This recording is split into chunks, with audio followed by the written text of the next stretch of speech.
Beware of the false prophets, who come to you in sheep's clothing, but inwardly they are ravenous wolves. You will know them by their fruits. Do men gather grapes from thorn bushes, or figs from thistles? Even so, every good tree bears good fruit, but a bad tree bears bad fruit. A good tree cannot bear bad fruit, nor can a bad tree bear good fruit. Every tree that does not bear good fruit is cut down and thrown into the fire. Therefore, by their fruits you will know them. Not everyone who says to me, Lord, Lord, shall enter the kingdom of heaven, but he who does the will of my Father in heaven. Many will say to me in that day, Lord, Lord, have we not prophesied in your name, cast out demons in your name, and done many wonders in your name? And then I will declare to them, I never knew you. Depart from me, you who practice lawlessness. Matthew 7:15 through 23.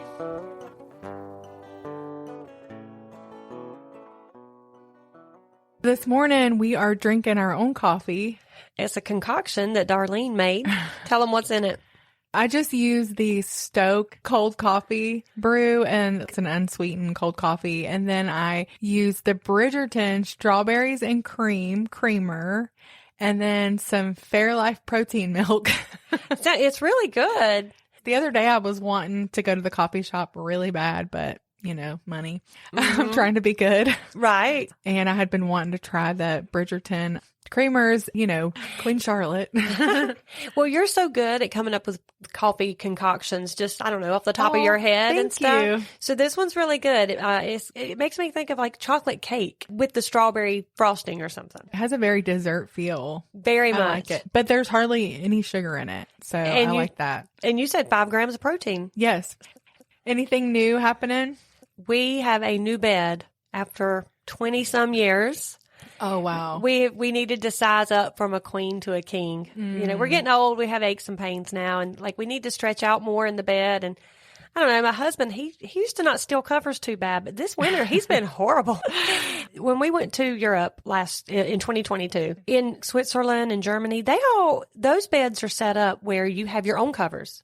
You have your own duvet for each side of the bed. Really? I got a little spoiled. So maybe I'm just noticing him still in the covers more. But I finally said, we need a bigger bed and I want my own covers. That is cool though. And so we got a new bed and we bought it, literally a bed in a box off of Amazon. Yeah. And a bed frame off of Amazon. So not a lot of money. That mattress is one of those hybrid memory gel foam and springs. We got the Novilla brand. It is so dang comfortable.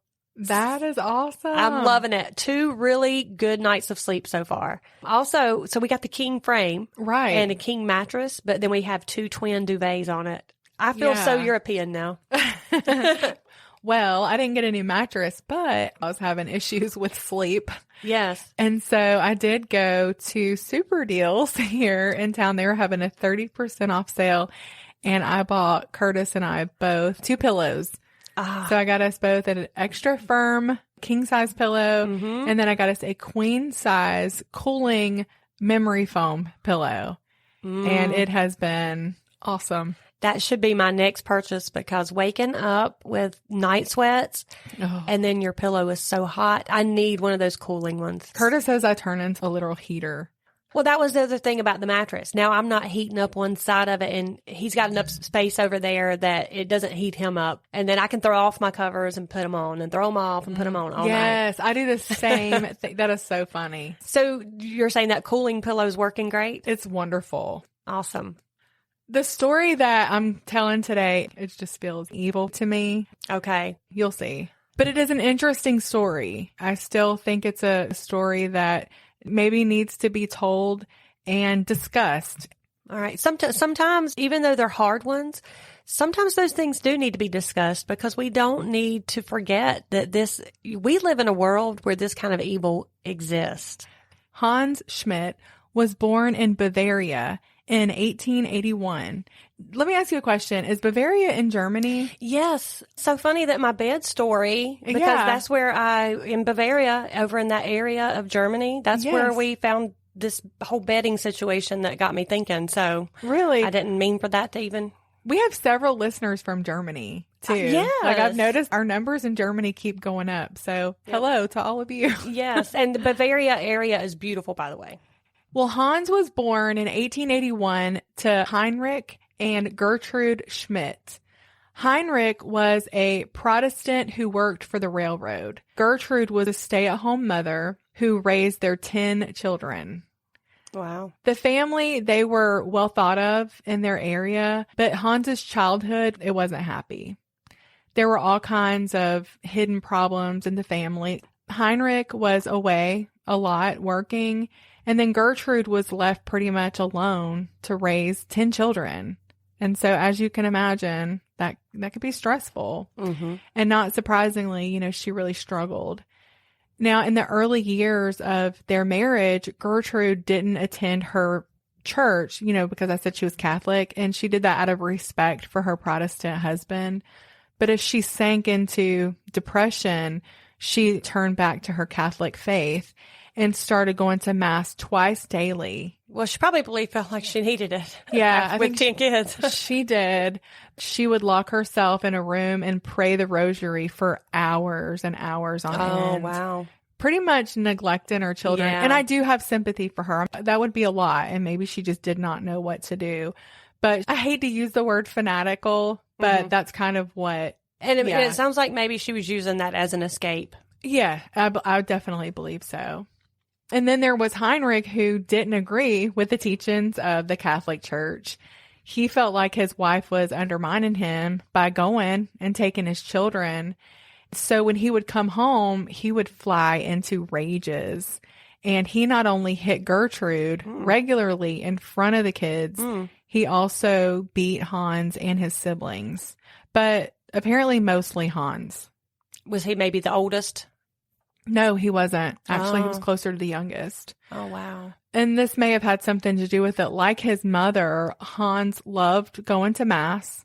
Even as a little boy, it was really more than that. He was just mesmerized by Roman Catholicism. He loved the rituals. He loved the aesthetics. He just loved everything about it. He would pretend to be a priest and perform ceremonies as a little boy. Hans even said he heard the audible voice of God. And this really pleased his mom. Gertrude, by all accounts, really struggled as a mother. But when she noticed his zeal for religion, she paid him a lot of extra attention. She nicknamed him the little priest. She would make an altar for him where they would pray together. Gertrude would even sew these priestly robes for him to wear. So she really kind of doted on him where religion was concerned. He did love it, but I don't know. It was probably also a way to get attention. We'll be back after a quick break. Ladies, I don't know about you, but over the last few years, Melody and I have noticed differences in our skin that have been pretty discouraging. The inevitable signs of aging, fine lines, some wrinkles here and there, dull, dry skin, and sunspots. Thankfully, there's a non-invasive treatment available without having to go under the knife. Tasha Briles at Lakeside Integrative in High Point, North Carolina, offers a total skin package that includes radiofrequency microneedling and laser skin resurfacing that can be done right in her office in under an hour. It stimulates collagen growth and elastin that improves the surface and texture of your skin, as well as tightening it. The laser treats acne scars, minimizes large pores, and lessens, if not completely fades, sunspots. Melody and I were blessed to get this treatment in late fall. We're going back for our after photos within a couple of weeks, and we'll be sure to post them on our Facebook group. Melody was just saying how she felt like it gave her a fresh start for her skin routine. It even cleared up some precancerous skin lesions she had, and it faded my sunspots completely as well as brightened and tightened my skin. We're really thrilled with our results. Lakeside Integrative offers an array of other services for men and women, as well as fillers, laser hair removal, weight loss, hormone, and medical treatments. Don't walk, run to the phone and call Lakeside Integrative to set up your appointment at 336-715-0007. Tell them Darlene and Melody from Hard Times and True Crime sent you. Yes, and that has definitely taken a turn for a little bit, being over the top already. Yes. But when he wasn't in church or playing priest, he hung out at different slaughterhouses. And he enjoyed watching for hours with morbid curiosity as cows and hogs were being butchered. Hans was excited by the sight of blood. That's alarming. He had even started killing small animals to watch them suffer and bleed. One time he beheaded 2 of his parents' geese and then put the heads in his pockets. Oh my goodness. Yeah. If that's the things he was getting spanked for, I mean, he probably needed some of those. Probably I'm needed sure. some of them whippings. I can see freaking out when you realize your kid's killing animals. Well, that's some definite disturbing behavior that needed to be addressed in some fashion. Right, exactly. As we know, those beatings, whippings, those were just temporary solutions that lasted until his impulses got the best of him again. So Hans had these passions that were at war with each other. And nobody could have guessed how someday they would come together. Despite all of these kind of alarming things going on in his life, when he was 19, his parents sent him to seminary. I would imagine that by this time, his Protestant father realized there were some deep issues with his kid, and he probably hoped that maybe this would help him figure it out. Maybe this would be a solution for his trouble. But we know that that's just not how it works. It was at this time during seminary, or maybe even earlier, that Hans began having sexual relationships with both boys and girls. Not just 1 or 2 experimental type deals. He was promiscuous. Just before he graduated, Hans was arrested in Munich because he was forging diplomas for seminary students who had flunked out of school. Now, to us, I don't even know if that would be a crime. If it is, I don't think you would get in too much trouble for it. But back then, that was a huge deal, and the judge wanted to send him to prison for it. Oh, wow. But his father hired an attorney who argued that Hans's family had a long history of mental illness and that he was suffering from mental fatigue from the strain of his studies and trying to graduate. And apparently his defense worked because he was sentenced to a month in a sanitarium so that he could rest. And then they allowed him to go back to school to finish his studies. In 1906, Hans was ordained. Oh, wow.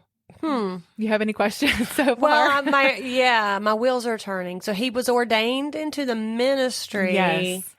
After all all that. Now, and I'm not sure, how privy they were to his behavior, because becoming a priest, you're not allowed to have any sexual relationships. And so I doubt that they would have known about that. Right. But I'm wondering, why is he even going to be a priest if he knows himself to be? There's definitely some weird red flags going on here in a lot of directions. There are. And this is going to be debated. Was he mentally ill, or was he just a degenerate? So that's something that we'll talk about throughout this case. He was ordained, and years later, when asked, Hans said, "The bishop ordained me alone, and I do not like to speak of it, because the real ordination took place the night before. Saint Elizabeth, my patron saint, she ordained me herself at my bedside when she appeared to me, and she said, 'I ordain you to the priesthood.' There was a light during her appearance. I told no one. I thought it best to keep it to myself. They would make fun of me. They always made fun of me for these things. They always expect others to do as they do. God speaks to people in different ways. So, yeah. Despite everyone noticing that Hans definitely had some issues, he was given an assignment in Bavaria. Soon, though, he had to be relocated again, and then again, and then again. The parishioners were constantly complaining because of Hans's eccentricity and not only giving mass his own way and altering rituals however he saw fit. And, you know, in Catholicism, their traditions are literally sacred to them. Yes. It's a big deal. So it's surprising that he already had not been, I don't know, what do they do? Take you out of, to deordain you. Actually, this was the least of the issues because he was actually also molesting altar boys. I knew that was coming. And having sexual relationships with women in the church and then also local prostitutes. So he was blackballed in the area, but in a quiet way. Yes, that's what I will never understand. And I'm guessing that they probably didn't want to hurt the reputation of the church. I do know that he was not given another assignment in Germany. But Hans caught on that he wasn't going to be called on another assignment. And so he immigrated to the United States in 1909. His first assignment was at St. John's Roman Catholic Church in Louisville, Kentucky. It didn't take long for him to have a falling out with leadership there, and he was sent to another assignment. And then he was sent to another assignment to St. Boniface Parish in New York City to be an assistant curate for Father Braun. His duties would be things like basically caring for the congregation, visit the sick, perform baptisms. He wasn't the head priest, but he was just in charge of daily walking with the parishioners. A woman named Anna Müller was an immigrant from Austria, and she worked at the parish as a housekeeper and cook for Father Braun. She was strikingly beautiful. She and Hans struck up a friendship. They were very close to the same age, and he really loved that he could speak with her in his first language. Hans actually wasn't bad looking. He surprisingly was I thought he was attractive. Had he not been a depraved animal and a Catholic priest, they could have made a good match. It didn't take long before he was trying to seduce Anna. She refused his advances at first, but then he switched tactics after a while, and it did take a while. He really worked on her for a long time. He started to spiritually manipulate her, telling her that God had spoke to him and had given him a command in 2 words, telling him, love Anna. Whether she believed it or not. And doesn't that just sound so spiritual? Oh, it does. Yeah. Yeah. I keep thinking if somebody told me that, would I actually believe it or just want to believe it? You know, she's away from home. She doesn't have family. This good looking, godly man loves you and is telling you that God is telling him. He's also telling her he's going to leave the priesthood for her. Okay. You know, so it was easy to fall for. It was very easy to fall for, and I can see how it happened. And it did, because she gave in and they began a full-on sexual affair at the beginning of 1912. If that weren't enough, in December of 1912, Hans also began having a sexual relationship with a man named Ernest Murat, who was a New York City dentist. He would later say, there was never a grown-up man I loved as much as I did him. He just makes me sick already.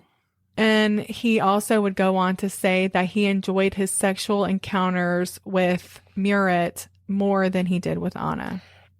But what bothered me about that whole quote was like grown up man. I mean, that just makes my stomach Those turn. were the operative words. And yes, the sentence. whole, because you know he is doing that molesting, and it just makes you want to throw up.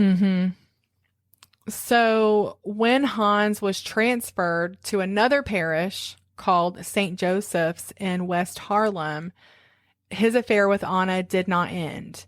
In fact, she transferred over there as well to be near him. And he even married her on February 26th in 1913. Oh. Well, kind of. Okay. And I was going to say, poor her, though. She doesn't know of his depravity yet, apparently. No, she definitely doesn't. This was a private ceremony that he himself officiated. So he married them. Yes. Yeah. And he wrote up a certificate. And I would imagine this was to ease Anna's conscience because she was feeling guilty. Right. And he was telling her, we're married. We're married. Even though he knew they were not married. Right. But in her mind, she had taken that oath before God. Yes. She meant that. Oh, she did. She did. And again, he's telling her, I'm leaving the priesthood. I love you. This is what God has ordained, that whole thing. Hans, though, in his depravity, would bring Anna to the parish and have sex with her on the high altar of St. Joseph's Church. Oh, my goodness.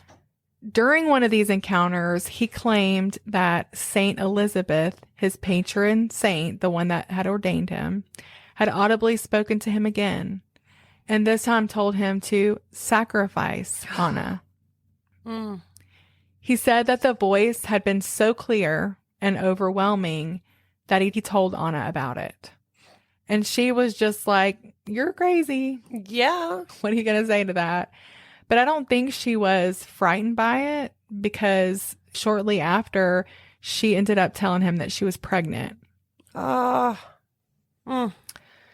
Hans, he rented an apartment away from the parish for the two of them, where they told the landlord and other tenants that they're a married couple.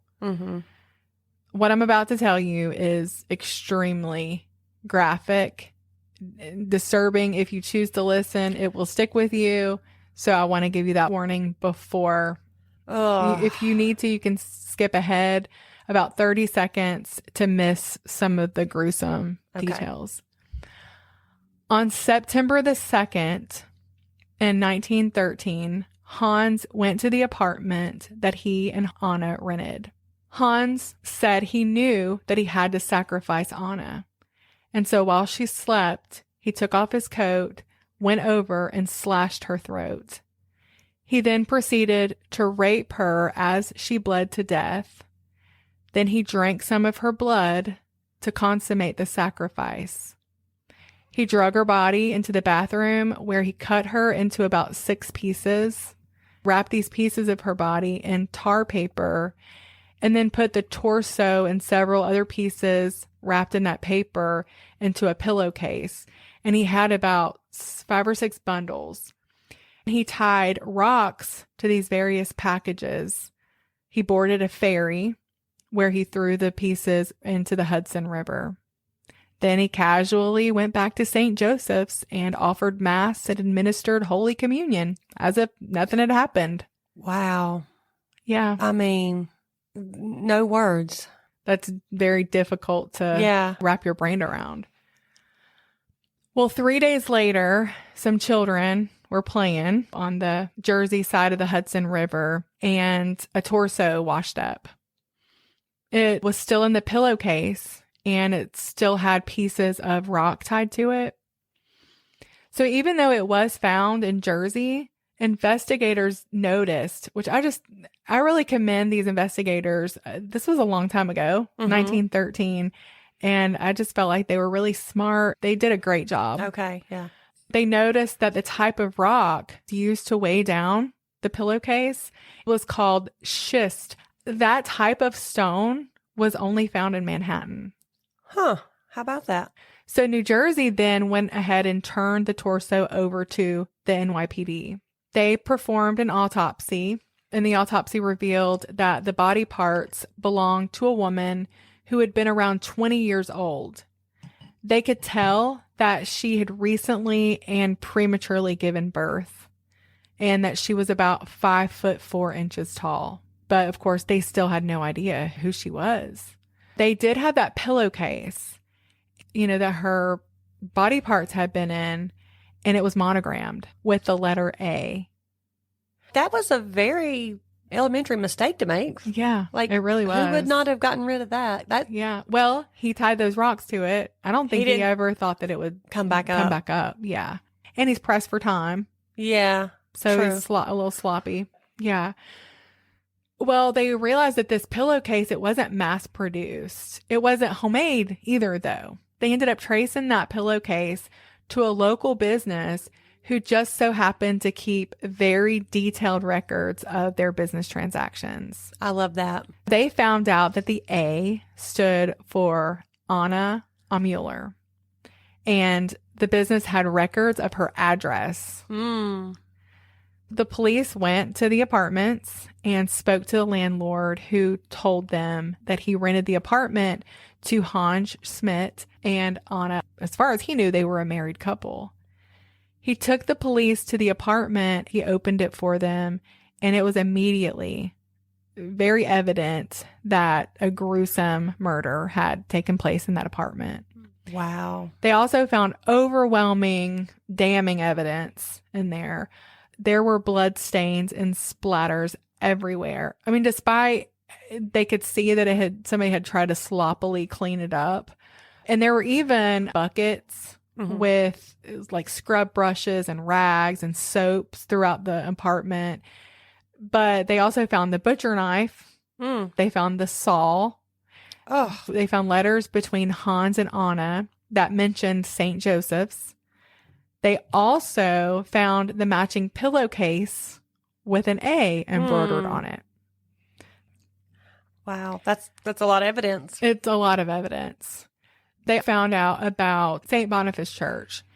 And so they actually went there first because they wanted to speak to Father Braun, who had been Anna's employer and also had worked beside Schmidt for so long. And they just wanted to learn as much as they could about their relationship and just, everything. Well, Father Braun was devastated to learn about her murder. She had worked for him, for a good little bit. And he just had no idea that they were in a relationship because that's prohibited. Oh, right. For Hans. But he was just trying to figure out how it happened. He just couldn't make sense of it. He had actually had to go away for a little while. He had to go back to Germany himself and take care of some family business. He wondered if maybe the affair had started then, which could have happened because she did refuse his advances for a very long time. Okay, yeah, that's true. But if they were left there pretty much by themselves, you can see how it could have happened. Right, for sure. She had quit there and gone to work over at St. Joseph's when Hans went to St. Joseph's. But a couple of weeks before she was murdered, she quit there. She told the clergy that she was going to be married, and so she needed to quit. I believe she quit because she had no choice. She was 6 months pregnant. Okay, I was going to ask, is that because she was pregnant? So I didn't realize she was already that far along. Yeah, she was 6 months pregnant when she was murdered. She wouldn't have been able to hide pregnancy for very much longer. Father Braun said that Schmidt, they were wanting to know what he thought about Hans. And I'm going to call him Hans and Schmidt. So I'll probably go back and forth. But anyway, he just said, he performed his duties okay. But there was just always something about him, and he couldn't quite put his finger on it, but he just made him feel uneasy. He said Schmidt tried to look pious and meek, but he knew deep down there was just something that wasn't right. He said that he even did a little bit of investigating, trying to figure out, but he never could find anything. After they spoke with Father Braun on September 14th, they went to St. Joseph's and spoke to Father Hutton, who was the main father or whatever over there. They explained that they were going to have to question Father Hans Schmidt and ask if he would be in the room with them while they interrogated him. And Father Hutton, he agreed to do that. And he went and got Schmidt out of bed. He came down all sleepy-eyed in his priestly garb. The investigators introduced themselves, and they pretty much got right to it. They took out a picture of Anna, showed it to him, and asked if he knew who she was. Hans said he had no idea. I was wondering what's he going to say, and he just didn't even act like he knew her. And for about a half an hour while being questioned, he stuck to the lie they knew he was telling. But then finally he cracked and yelled, "Yes, I killed her." Oh, I didn't see that coming. And then once he gained his composure, they kept trying to ask him, why? They must have been really good detectives to get that out of him. I think they were, and they had a ton of evidence. But, sometimes somebody stick. with that frame of mind, because I feel like he's very conniving. Oh, yeah. I'm surprised that he cracked. So Yeah. I kind of feel like must have been doing they must have really been putting some pressure on him. Yeah, I believe that they were. They tried to get him to explain why, but all he would say is, "Because I loved her." Finally, he explained that Saint Elizabeth, who had ordained him, had asked him to give a sacrifice in blood. And he loved Anna, so giving her was a sacrifice. They asked him, okay, well, why did you cut her up and throw her into the river? And he said, because every sacrifice has to be consummated with blood and water. He's creepy. The police were floored that this man has committed this grisly murder and then came back to the parish and, was baptizing babies and praying for the sick and giving the holy sacraments, all that stuff. It was just incomprehensible. Yeah. And can you imagine how flabbergasted Father Hunton must have been? No, I can't. He's sitting there like, oh my gosh, I've been working with this guy. And he's been in our parish. Yes, caring for his flock. Right, exactly. That's not all, though. Police discovered that Hans had another apartment besides the one he had rented with Anna. And inside, he had an entire counterfeiting operation that he and his dentist lover had going. Oh, goodness. They were literally making money. Making money. Yeah. The dentist was arrested after they raided his apartment. They didn't really have anything to charge him on besides possession of a revolver, which was kind of a technical charge, but he was facing being charged by the federal authorities for counterfeiting.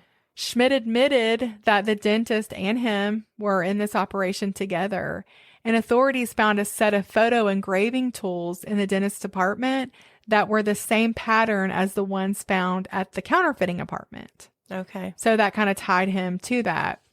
But the dentist denied any connection. And then in his room at the rector, authorities found that Hans had stolen $400 from the Easter collection at St. Joseph's, and that he had robbed a visiting priest who had spent the night at the rectory as a guest. They found this empty money bag in his room, the very one that priest had reported missing. But you'll be relieved to know that Schmidt said he was only making that counterfeit money so that he could give it to the poor because St. Elizabeth had told him to. Oh, of course. She must be the patron saint of excuses. Exactly. Yes. He wasn't greedy. He was a philanthropist. Oh, yes. Schmidt was also posing as a physician.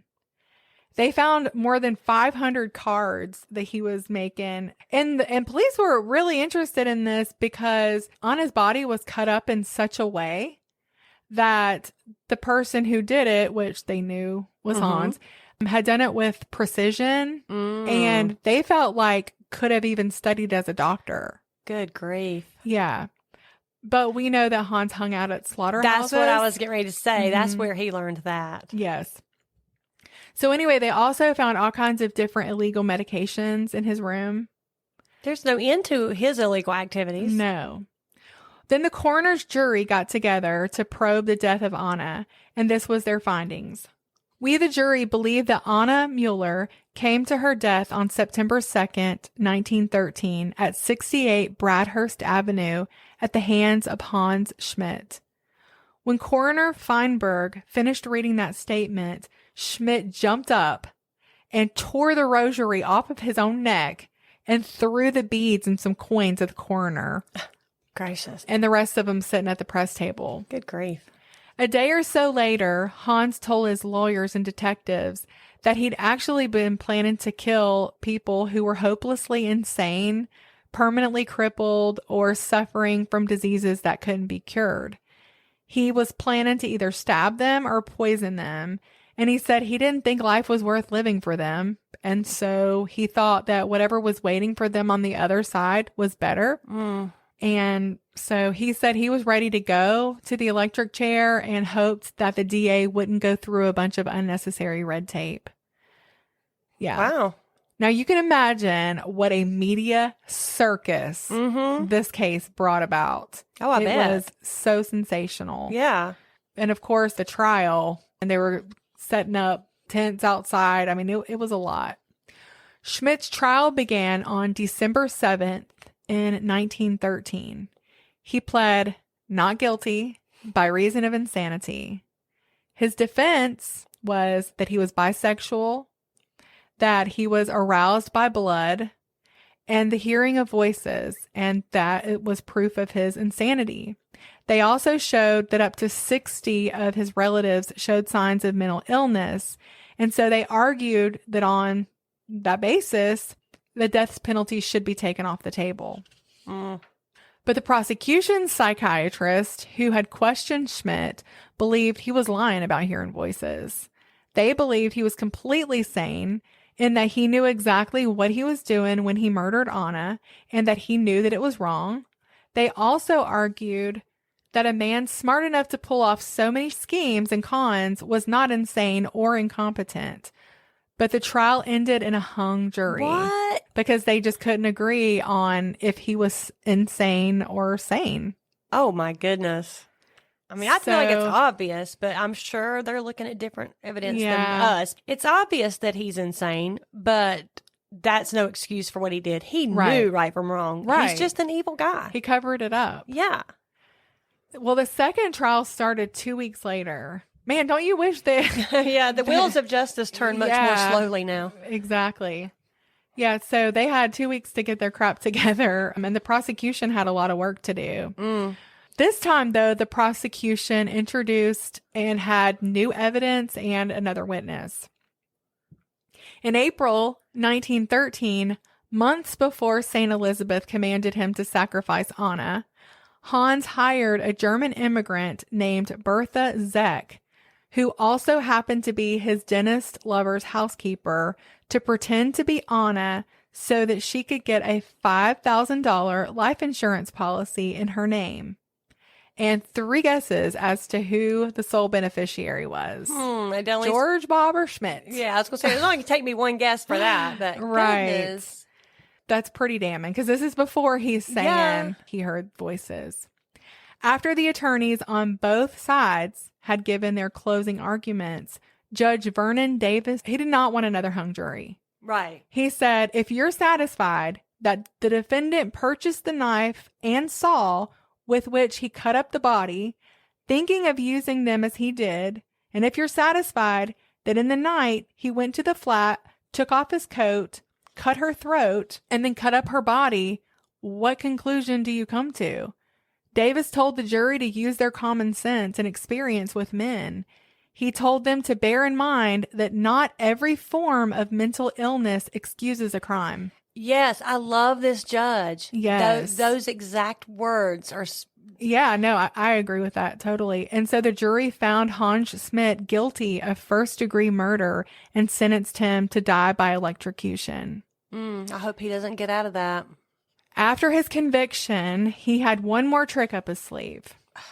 Now he claimed that he wasn't at all insane and that Anna had actually died during a botched abortion by the dentist, Dr. Murrett. He said that her death had traumatized both he and the dentist, and they disposed of her body because they were terrified.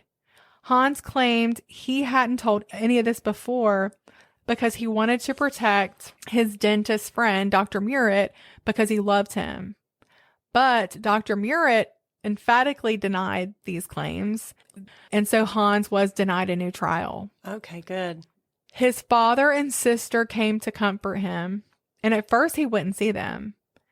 When he finally allowed them to visit, he fell on his knees and begged them to forgive him. His father and sister, they were really compassionate and tender toward him. They believed that he really was insane. And I wonder now, looking back, if the father was actually abusive or if that was just a story Hans told to garner sympathy. Yeah, how would you know? Right. I mean, because all we have are his accounts. Exactly. And his family came in, to testify for him because they were trying to save his life. Mm-hmm. But, they're talking with defense attorneys, and I don't know. His father seemed to rescue him time and time and time again. I thought when you told about how his father got him out of that one thing earlier, what was that? Well, it was whenever he had forged those the diplomas. I thought then, well, why is his dad getting him out of that? I mean, I realized maybe jail or prison was a little bit steep for something of that nature, but still, his dad came in and got him out of it. He did. Instead of letting him face any consequences. Yes, exactly. So even then I was thinking, I'm wondering, that just gave me a little bit of question in my mind. Right. His dad also paid for him to immigrate to America. His dad also paid for him to go to seminary. And his dad was there at the end of his life when he was facing execution. I'm not going to say his dad never spanked him or was always super sweet. He might not have been, but that doesn't necessarily mean he was a monster. Right. And he was kind of painted to be a monster. Mm-hmm. A reporter for the Albany Times wrote, Hans' last night on earth, he spent proclaiming his innocence and declaring that he had made peace with God. The guards had expected a scene when the slayer was to be executed, but his actions surprised them. He was the coolest man in the death chamber. He almost domineered those who assisted in putting him to death. Schmidt entered the Sing Sing death chamber at 5:50 in the morning on February 18th, 1916. When asked if he had any last words, he said, I want to say one word before I go. I beg forgiveness of all I have offended or scandalized, and I forgive all who have offended against me. They all say that. I know. If you could just see my eye roll. Now you know. Every one of them say, I forgive anyone. Yes. I'm sorry. Who are you that you think that people need your forgiveness? Right. When you have committed such horrible atrocities. I mean, yeah. And then just before the switch was flipped, Schmidt said, my last word is to say goodbye to my dear old mother. The first jolt of electricity hit at 5:52 a.m. After two more jolts at 5:58, he was dead. The Schmidt family wanted to have his body shipped home to Germany, but by this time, World War I had started, and so it was impossible to do that. So as a favor to his family, the Sing Sing Roman Catholic prison chaplain had him buried in New York in a secret location. Is that so nobody would deface his grave? Oh, yeah. Yeah. Because like I said, it was a very popular, sensational that would have been trial. Schmidt became a suspect in 3 other murder cases. He had been seen with a woman named Helen Green, who supposedly left for Chicago the month before Anna's murder, but she disappeared and never made it to Chicago. Police couldn't find any trace of her after that, and Hans was the last person she was seen with. Hans was also spending a lot of time with a 5-year-old boy named August Van Dyke. Schmidt told people the boy was his son. The little boy disappeared after being with Schmidt, and he was never seen or heard from that again. Hurts my heart so bad. And then remember I told you that when he first immigrated to America that he was over in Louisville, Kentucky? Okay, well, he is an alternate suspect in the murder of 9-year-old Alma Kellner. This is the next story I'm going to tell. Oh, okay. So I don't want to give too many details away. Okay. But I believe that it is a great possibility he murdered this little girl. Okay. It's very I will keep that in possible. mind.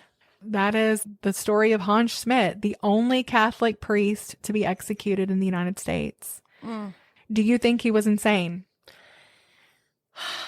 I do think with the mental illness in his family, there was probably some mental illness there, obviously. I don't know how much more to say because I don't know what else you're going to ask me. I have this whole theory in my brain. Go ahead. So you can say it. Okay. So the hearing the voices, whether he may have been lying about that or he may Right. not have been. I do know with schizophrenia, though, people do hear voices and people have heard voices to kill. And I do think it's not uncommon for people with schizophrenia to hear a lot of like this spiritual kind of activity in their minds. Right. But I also think he was evil to the core. Yes. And I think when someone with that mental illness diagnosis and who is also evil to the core, I just think it was a really bad combination. Right. And so, for instance, I know of a lady who had schizophrenia, but she was a sweet Christian woman. Right. And so the schizophrenia did come out. She did hear voices. She was a little scary at times. She did do some crazy things. Right. But they were not evil things. Yeah. But she was known to go out in a field naked and wrap herself in a blanket and say she was the daughter of Mary and just stuff of a spiritual nature. Yes. But it wasn't evil stuff. Right. Because she was a Christian lady. But if he had schizophrenia, and I don't know what caused, like, was he just born evil? I don't know. But he was Right. evil to the core. We can get that, right? With those two things combined, I think it was a really bad combination. And then in addition to that, because his mom's fanaticism with the Catholic faith, I think it gave him an outlet to act out on those urges they had.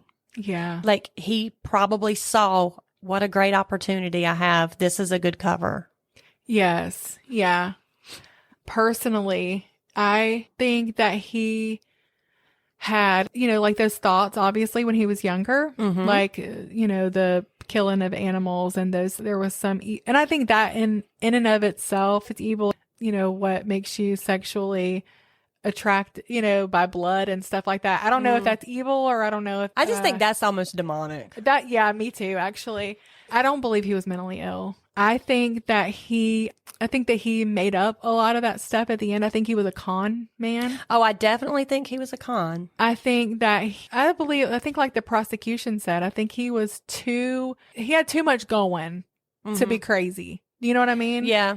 And I could be wrong. I mean, he very well could have heard those voices, but I agree with what you said about the priesthood being a very good cover for his many schemes. So this is what I believe about Anna. She got pregnant. I mean, he was facing losing a job. He had told her that he was going to quit the priesthood.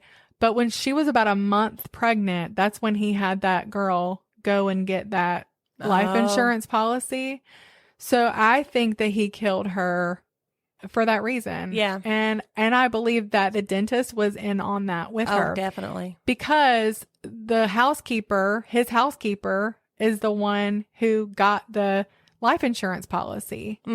Now, she testified, of course, that, Hans had secretly approached her about it and that her boss was totally unaware.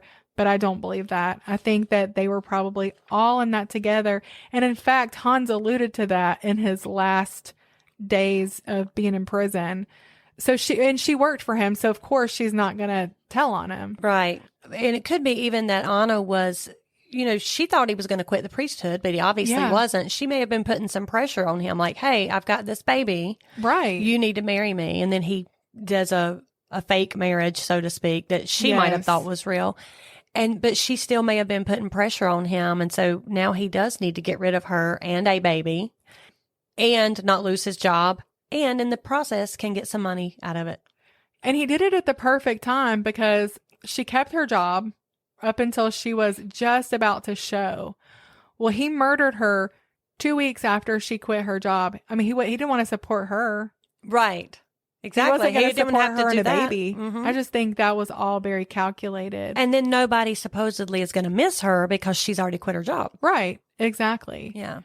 The people that she was telling that she was going to get married, she wasn't telling them she was marrying a priest. Right. She kind of like made up somebody. The other thing I was going to ask, it's interesting, the dentist never faced any charges. Wow. Do you think that he was in on? Yes. Okay. I do. Oh, I do too. Okay, he was posing as a doctor. Mm-hmm.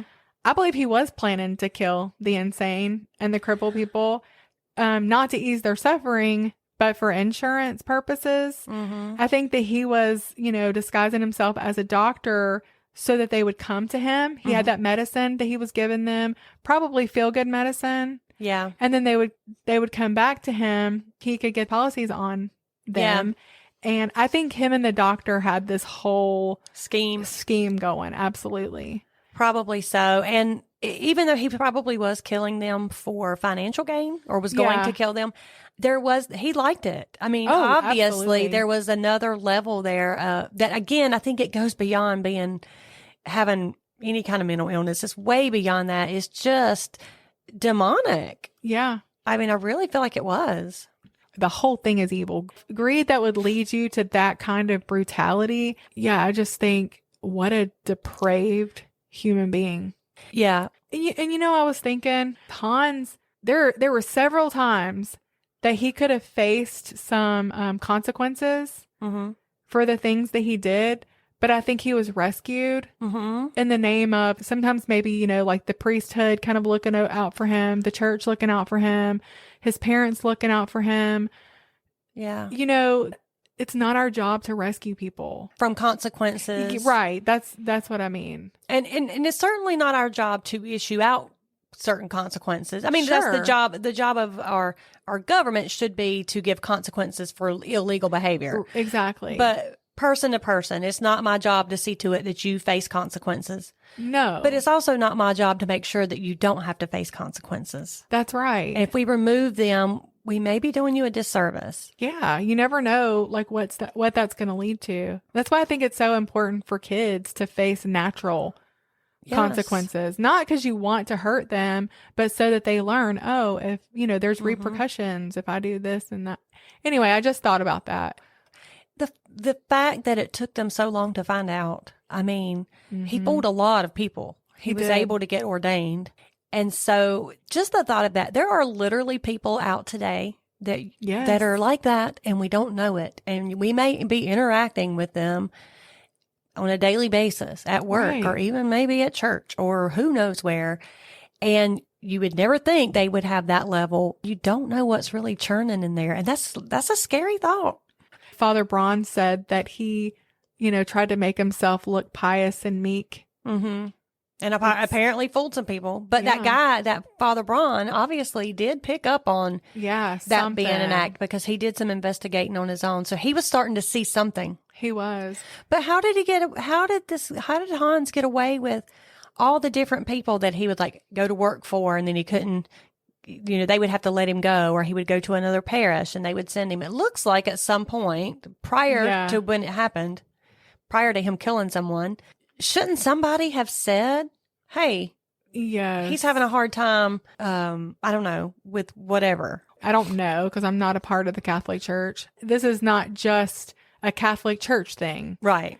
And I don't know about in this particular case, but in other instances of the church covering up major crimes. Yeah. Basically to protect the reputation of the church. That very well could have been the case for Hans Schmidt, because he was molesting boys when he was in Germany. And he was still able to immigrate to the United States and pick right back up where he left off. Which is awful to think about. Yeah. Unfortunately, that cover up, like you said, that does happen, has happened historically, and we're starting to hear a lot about that today. Yeah. Well, and it's not even just religious. I mean, we're seeing it in a lot of other institutions as well. We're in a place in history right now where we're seeing, I think, maybe some change in that's good. That, hey, this is not something we sweep under the rug. Right. This is not something that we don't call authorities about either. We do need to address that because it's an issue. Sure, absolutely. One thing I do know is that we can fool people. We can fool people. But there will come a day when we will face the ultimate. When people think that they're getting away with things, they're actually just heaping more and more of their eternal consequences. on their head. on themselves. Absolutely. Nobody's getting away with anything and ultimately. No, that's right. That makes me glad that God is a God of justice. Yes. We know he's a God of mercy, and aren't we grateful for that? Absolutely. But at the same time, he is a God of justice, and we wouldn't want to serve a God who's not going to dole out justice. Right. Because, I mean, who wants people to get away with that kind of thing? We do have to look at that as a balance. Those were some hard times. Yes, they were.